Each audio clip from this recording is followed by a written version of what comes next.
Жители города Мирного прошли тестирование всероссийского физкультурного комплекса ГТО по стрельбе из пневматической винтовки.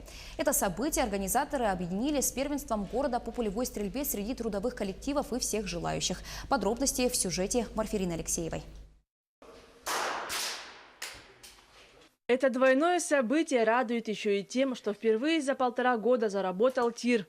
Он был закрыт представителями Росгвардии за несоответствие нормативам и стандартам стрелковых объектов. На данный момент компания «Алроса» передала объект Мирнинскому региональному колледжу. Пришлось приложить много усилий, вложить большие финансовые средства для того, чтобы данный объект начал существовать и начал функционировать так, как положено. На данном объекте будет функционировать кружок по стрельбе, секция по стрельбе, и люди, жители города, а также работники предприятий могут приходить сюда, заниматься стрелковым спортом, а также проводить спортивные соревнования по стрельбе. В тестировании комплекса «Готов к труду и обороне» участие приняло более 30 человек. Для того, чтобы сдать норматив, надо произвести 3 пробных выстрела и 5 зачетных. Выстрелы производятся из пневматической винтовки. Мишень устанавливается на расстоянии 10 метров.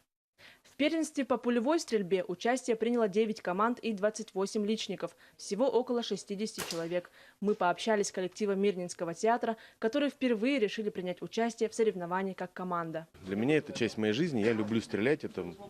Давно этим занимаюсь. Для ребят пока мы сейчас еще втягиваем в этот процесс. Но надеюсь, все дальше получится. Я был бы очень рад, если бы все-таки у Мирнинского регионального технического колледжа получилось дальнейшее развитие этого места. Мне бы хотелось пожелать этому стрелковому и нашему тиру городскому, в который я когда-то ходил очень давно, когда здесь занимался еще пулевой стрельбой. Это было в 7 классе, когда я учился в далеких 80-х годах. И до сих пор он стоит. И мне приятно просто сюда приходить в очередной раз, видя, что комплекс не заброшен, комплекс работает. И дай это Бог будет дальше развиваться. У колледжа большие планы. Сейчас тир посещают силовые и охранные подразделения. Вскоре после оснащения комплекса необходимым оружием секции по пулевой стрельбе смогут посещать все желающие. Марфирина Алексеева, Артем Алексеев, Мирный.